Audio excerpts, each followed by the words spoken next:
आज हम पढ़ेंगे बैक्टीरियल स्ट्रक्चर के बारे में, जो कि हमने लास्ट लेक्चर में थोड़ा डिस्कस कर लिया था। सेल वॉल के बारे में, कैप्सूल के बारे में, ग्लाइकोकेलेक्स के बारे में कि ये सब क्या होते हैं। मज़ीद हम इस लेक्चर में डिस्कस करते हैं। सबसे पहले हम एक सेल बना लेते हैं। ये हमारे पास आ गया सेल। सेल के अंदर क्या होता है? न्यूक्लियस। और एक सेल को कवर करने के लिए कितनी लेयर्स होती हैं? 3 लेयर्स होती है, जो कि हमारे सेल को प्रोटेक्ट कर सके, इन्वायरमेंटल इफेक्ट से बचा सके, रिजिडिटी रख सके, सेल को शेप मेंटेन दे सके, या सेल को शेप दे सके। ये जो हमारा अंदर वाला पार्ट होता है, अंदर वाला पोर्शन होता है, इसको हम क्या कहते हैं? साइटोप्लाज्म, जिसके अंदर सारे ऑर्गेनेलीज प्रेजेंट होते हैं। लाइक प्लाज्मिड हो गया, डीएनए हो गया, राइबोसोम हो गया, गोल्गी अपरेटिस हो गया। इस सब में क्या साइटोप्लाज्म में क्या प्रेजेंट होती है? हमारी ऑर्गेनेलीज प्रेजेंट होती है। और इस साइटोप्लाज्म को जो मेम्ब्रेन कवर करती है, उसको हम क्या कहते हैं? Cell membrane. अब जो सेल मेम्ब्रेन को कवर करती है वो क्या होती है? Cell wall. और जो सेल वॉल को कवर करती है वो क्या होता है? कैप्सूल। अब हम इन सबको मिला के बोले कि बजाय इसके कि एक एक करके बोले ये सेल मेम्ब्रेन है, ये सेल वॉल है, ये कैप्सूल है, हम इस सबको मिला के इसको एक इन्वेलप भी कह सकते हैं। इन्वेलप मीन्स कि जो इन सब मेम्ब्रेन्स को इकट्ठा करके बोले उसको हम क्या कहते हैं? इन्वेलप। सबसे पहले हम सेल मेम्ब्रेन की बात करें।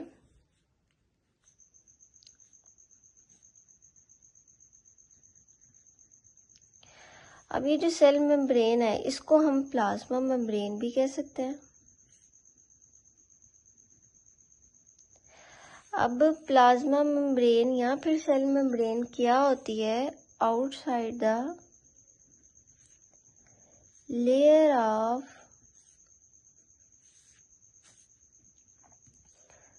साइटोप्लाज्म। वो वाली लेयर जो साइटोप्लाज्म को कवर करे, साइटोप्लाज्म के बाहर वो लेयर, उसको हम क्या बोलेंगे? सेल मेम्ब्रेन या फिर प्लाज्मा मेम्ब्रेन। प्लाज्मा मेम्ब्रेन जो होती है वो हमारे इंट्रासेलुलर या फिर एक्स्ट्रा सेलुलर के टेम्परेचर को सेपरेट रखती है, ताकि ये सेल को मेंटेन रख सके, सेल की शेप को ख़राब ना करे, हमारे सेल को अंदर से बाहर से आने वाले टॉक्सिक सब्सटेंस को बचा सके। फॉर एग्जांपल, अब सेल मेम्ब्रेन की हम यूं भी एग्जांपल ले लें। फॉर एग्जांपल कि हमारे पास क्या है? एक ऑरेंज है। ऑरेंज की जो बाहर वाला छिलका या फिर जो भी पार्ट होता है उसको, वो हमारा क्या आ जाएगा? Cell membrane. जो अंदर वाला हमारा फ्रूट होगा वो हमारे पास क्या आ जाएगा? साइटोप्लाज्म। अगर हम इसकी केमिकल कॉम्पोजिशन में देखें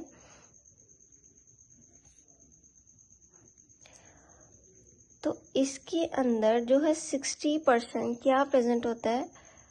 प्रोटीन, जबकि 40% प्रेजेंट होता है लिपिड।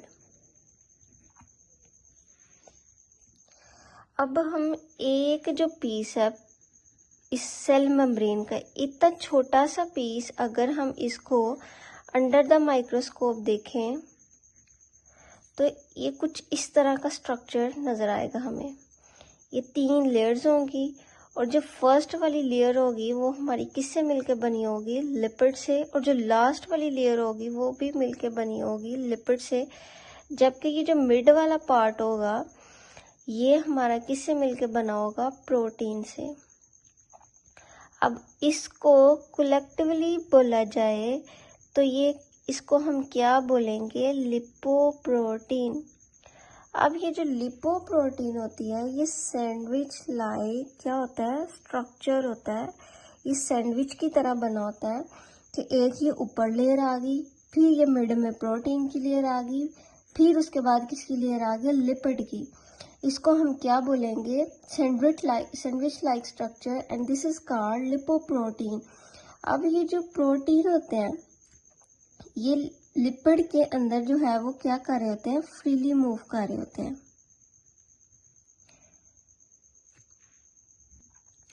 अब एक और एग्जांपल लेते हैं इसकी कि ये हमारे पास एक मेडिसिन आ जाती है जो कि वाटर बेस होती है।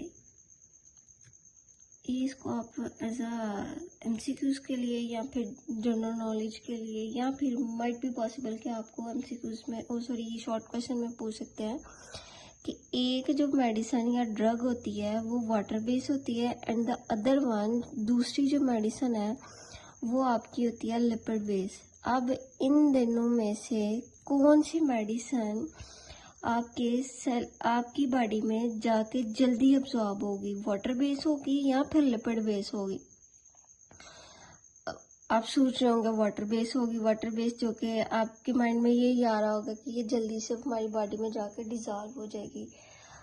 एज कंपैरेटिव देखा जाए वाटर बेस हमारी बॉडी में जाके जो ड्रग है वो जल्दी अब्सॉर्ब नहीं होगी as comparative to lipid base, because कि जो वाटर बेस होगी वो हमारी लेयर्स जो हैं वो इसकी सेल मेम्ब्रेन की किससे मिलकर बनी है? लिपिड से और प्रोटीन से। अब हमारे पास ये लेयर्स आ गई, एक लिपिड की आ गई, ये भी लिपिड की आ गई, अब प्रोटीन की आ गई। अब ये जो लिपिड होते हैं ये ऑयली होती है। अब जो वाटर है वो ऑयल में जाके कैसे मिक्स होगा? लिपिड में जाके जो लिपिड में ही जल्दी अब्सॉर्ब होगा। अब ऑयल है कोई, ऑयल में भी जल्दी अब्सॉर्ब होगा कि ऑयल वाटर में जाके अब्सॉर्ब होगा? अब ये जो वाटर है ये इस बाउंड्री को जाके जब तक क्रॉस नहीं करेगी फिर इस तक कैसे पहुंचेगी या फिर इस तक कैसे पहुंचेगी और फिर जाके वो सेल के अंदर जाके आपको जाके आराम देगी। अब ये जो लिपिड बेस है ये जाके लिपिड क्रॉस किया एंड देन प्रोटीन को एंड देन जाके इसने लिपिड को क्रॉस करके आपके सेल के अंदर जाके आपको ज़्यादा जल्दी ठीक कर देगी, विच मीन्स कि जो लिपिड बेस्ड ड्रग होती है वो जल्दी सॉल्युबल होती है आपकी बॉडी में और आपको ठीक कर देती है। इसके बाद आता है फ्लूइड मोज़ेक मॉडल। अब ये जो फ्लूइड मोज़ेक मॉडल है ये क्या होता है? फ्लूइड मोज़ेक जो मॉडल है एक्सप्लेन करता है किसको? स्ट्रक्चर ऑफ मेम्ब्रेन को, सेल मेम्ब्रेन को। उसके अलावा ये लेटेस्ट और एक्सेप्टेड स्ट्रक्चर दिया गया है फ्लूइड मोज़ेक मॉडल ने। ये 1972 में इसको एक्सप्लेन किया गया था। अब हम इसकी डेफिनेशन को देखते हैं। क्या कहते हैं डेफिनेशन में? Proteins are arranged in phospholipid layer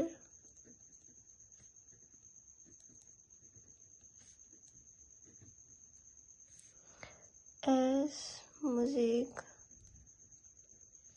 pattern।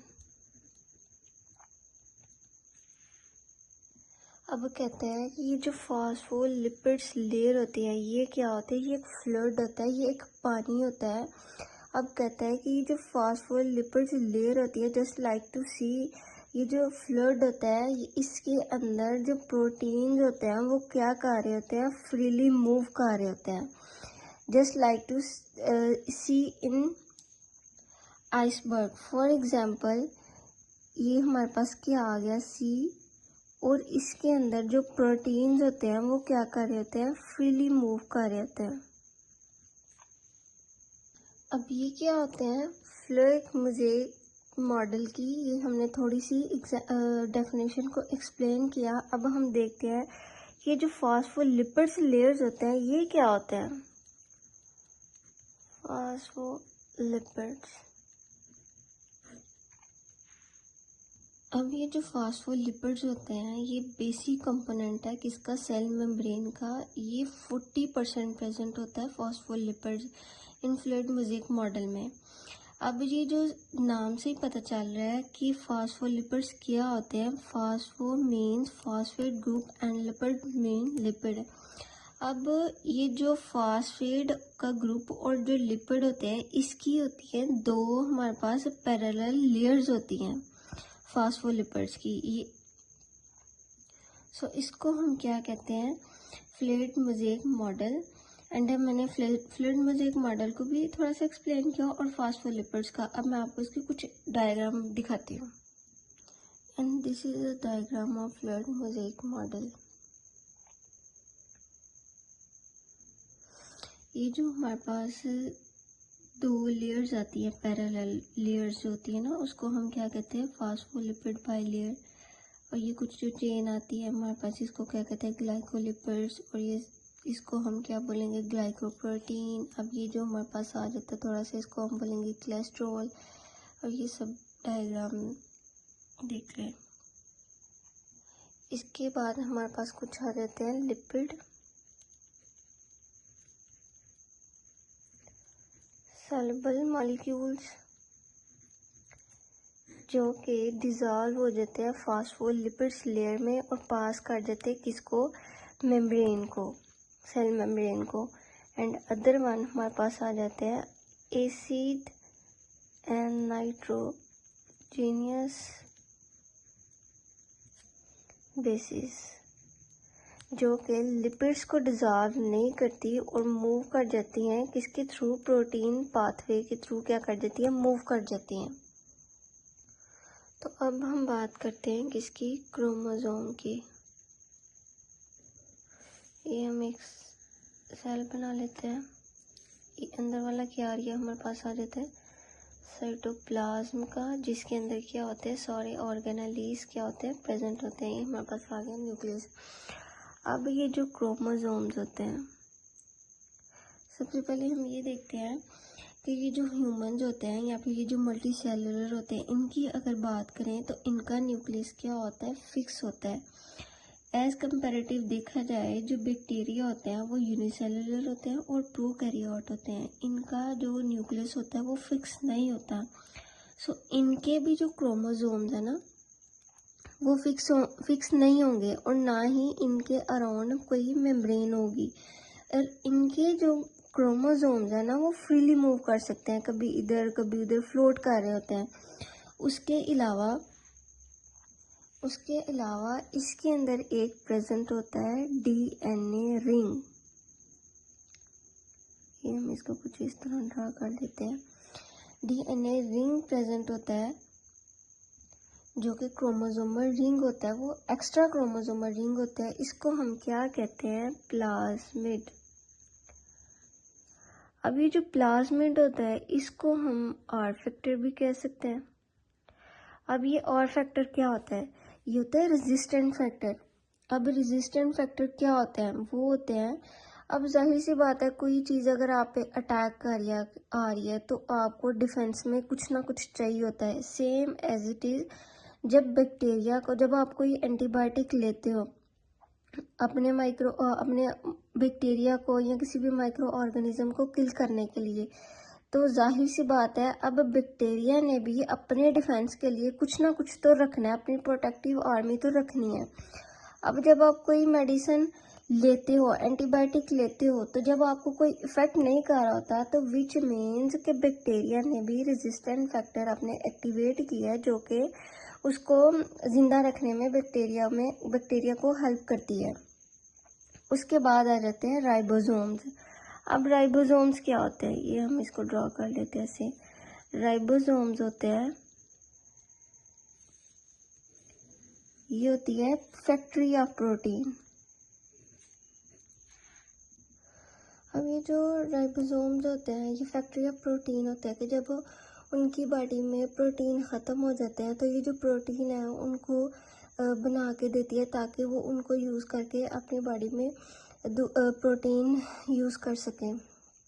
And then आ जाती है इंक्लूजन बॉडी। इंक्लूजन बॉडीज वो होती है स्टोर हाउस ऑफ बैक्टीरिया, कि जब उनकी बॉडी में ये स्टोर हाउस होता है उनकी बॉडी में, ताकि ये जो एक्स्ट्रा होती हैं उनकी एनर्जी स्ट्रेंथ वगैरह, वो इसमें स्टोर कर लेते हैं अपनी खुराक के। जब उनको नहीं मिल रही होती बाहर से, तो वो उधर से यूज़ कर सकती है अपनी खुराक को। उसके बाद आ जाता है मैग्नीटिसोम। अब ये क्या होता है, ये वो होता है कि ये जो बैक्टीरिया होते हैं डिज़ायरेबल टेम्परेचर के अकॉर्डिंग रहते हैं, कि इनको which means orient themselves to environment toward preferred habitat के, जब एक जगह से ये दूसरी जगह शिफ्ट होते हैं तो उसमें ये रहने में हेल्प करते हैं बैक्टीरिया को।